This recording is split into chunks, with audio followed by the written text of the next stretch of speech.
Oi pessoal, aqui é a Maísa do canal Odisseia Nerd e dessa vez eu tô aqui sozinha pra comentar sobre um dos meus livros favoritos, que é A Dança da Morte, do Stephen King.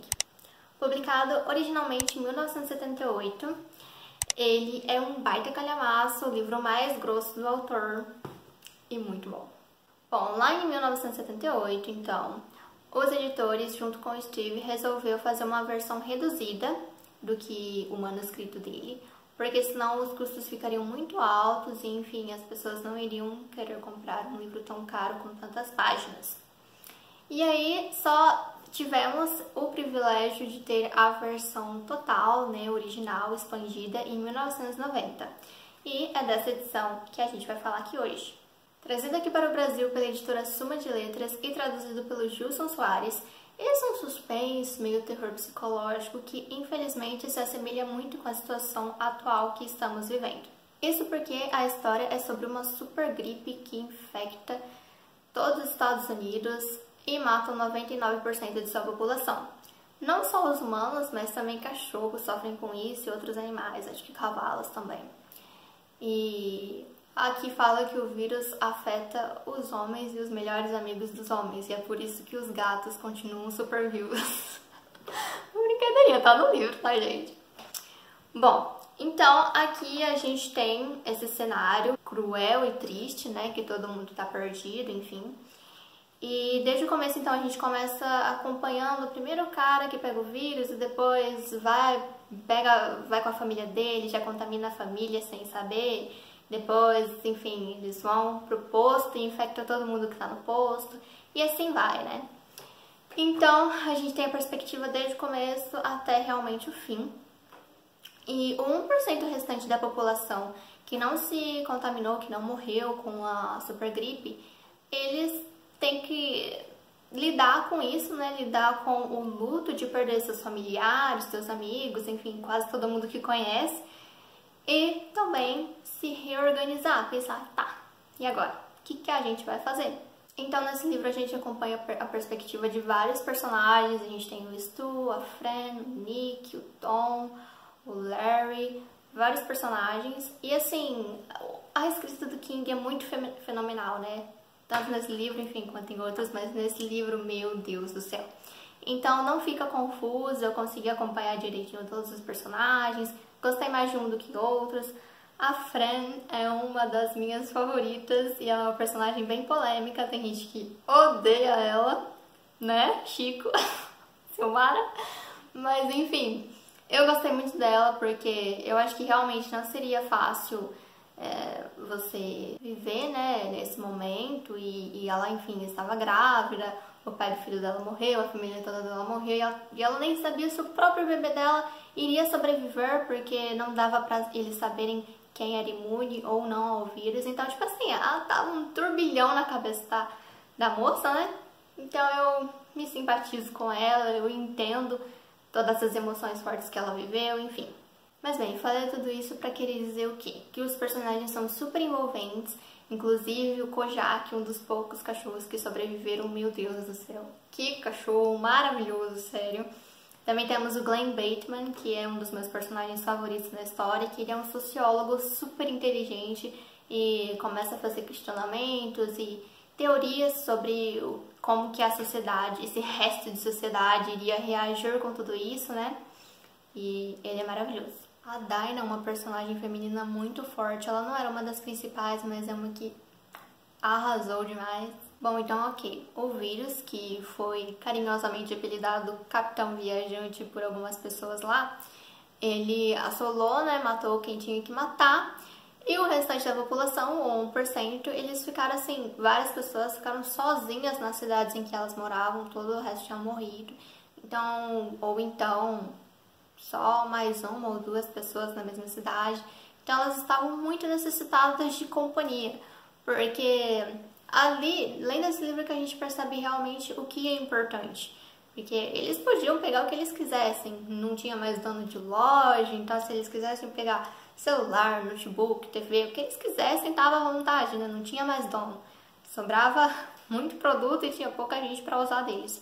Mas o que eles mais queriam mesmo era humanidade, calor humano, pessoas. Bom, então esse 1% restante ali estava tentando se restabelecer.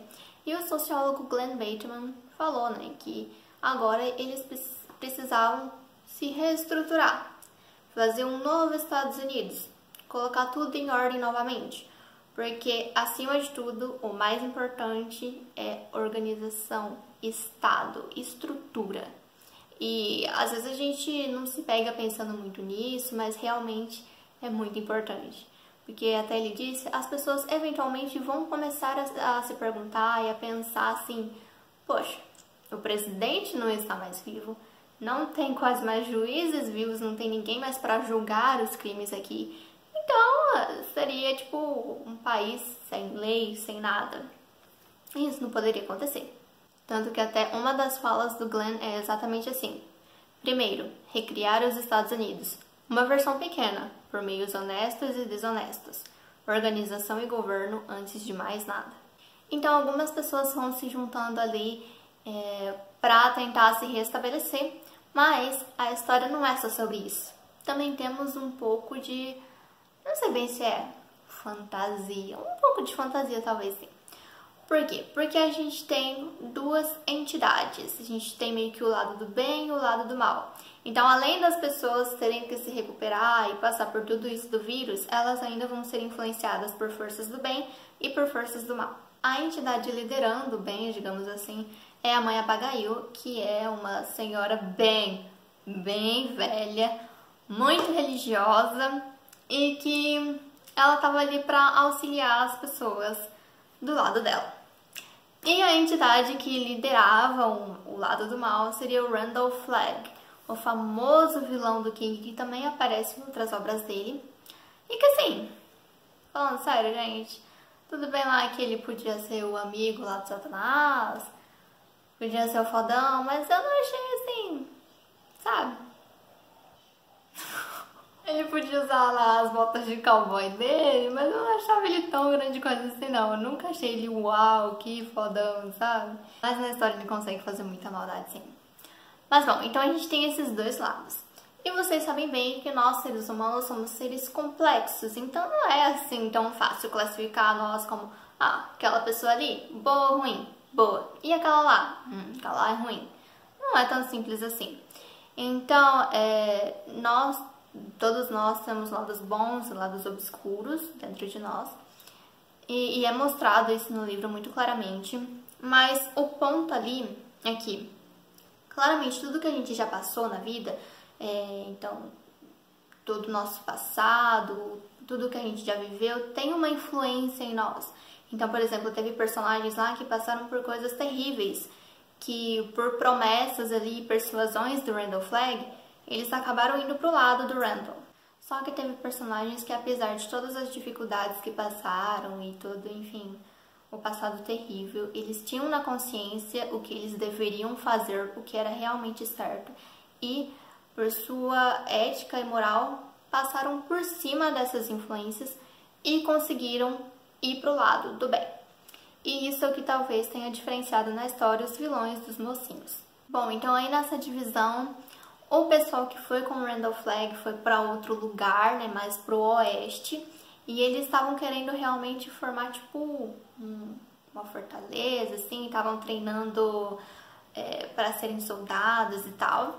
E o lado do bem, lá da Mãe Abigail, eles já estavam querendo reconstituir uma sociedade, como eu já havia dito sobre a ideia lá do Glenn Bateman, né? E a gente vê o quanto é difícil isso e o quanto o ser humano é, tipo assim, muito louco. Porque naquela situação que o povo tava todo desesperado, eles aceitariam até qualquer pessoa lá que quisesse comandar sozinha, ou seja, uma ditadura, as pessoas iriam permitir. Bom, então o que mais que eu posso dizer? Esse livro é sensacional, ele nos traz reflexões acerca de religião, acerca de política, acerca das questões mais intrínsecas do ser humano, porque a gente vê realmente o ser humano em decadência e tudo que ele é capaz de fazer nessa decadência, porque quando os indivíduos estão em desespero e realmente nesse estado mais crítico, é que realmente nós o conhecemos, né? Eu não senti medo lendo esse livro, até porque eu acho que ele é mais suspense do que terror. A não ser o medo que eu senti quando alguns dos meus personagens favoritos estavam em risco. E eu posso dizer pra você já se preparar, porque tem muita morte. Bom, A Dança da Morte já foi adaptada para uma minissérie em 1994 e vai sair uma nova adaptação, uma nova série com um elenco pesado. Então a gente já sabe que vai ter Alexander Skarsgård como Randall Flagg, Whoopi Goldberg como a Mãe Abigail, James Marsden como Stu Redman e vários outros atores incríveis. E assim, eu estou muito empolgada. Ainda não sei se já tem uma data de lançamento, acho que não, mas assim, acho que vai ser top. Bom, então é isso. Eu recomendo fortemente A Dança da Morte. Olha só quantas marcações eu fiz. Eu li junto com o grupo Lendo King, que a gente tá lendo os livros dele em ordem cronológica. Então, se vocês quiserem participar, a gente já tá em A Incendiária lendo, mas se vocês quiserem continuar com a gente a partir daí, é só deixar no comentário que eu adiciono vocês lá. E é isso, agora eu queria terminar falando o quote que eu achei mais incrível desse livro, que é uma fala justamente do incrível Glenn Bateman. Preciso lhe dizer o que a sociologia nos ensina sobre a raça humana? Mostre-me um homem ou uma mulher solitários e eu lhe mostrarei um santo. Dê-me 2 e eles se apaixonarão. Dê-me 3 e eles inventarão essa coisa encantada que chamamos de sociedade. Dê-me 4 e eles construirão uma pirâmide. Dê-me 5 e eles transformarão alguém num pária. Dê-me 6 e eles reinventarão o preconceito. Dê-me 7 e em 7 anos eles reinventarão a guerra. O homem pode ter sido feito à imagem e semelhança de Deus, mas a sociedade humana foi feita à imagem e à semelhança de seu oposto. Pois é, só um pedacinho do tanto que esse livro é. Uou! Bom, gente, então é isso. Deixem aqui nos comentários o que vocês acharam do vídeo. Se vocês querem mais vídeos falando sobre livros do Stephen King e indicações também, que vocês querem ver por aqui, tudo bem? Deixem um like, se inscrevam aqui no canal para não perder mais nenhum vídeo do Odisseia Nerd, que a gente comenta sobre várias coisas legais. E é isso, até a próxima! Trazido para o Brasil pela editora Suma de Letras e traduzido pelo querido Gilson Soares. Ele não é querido.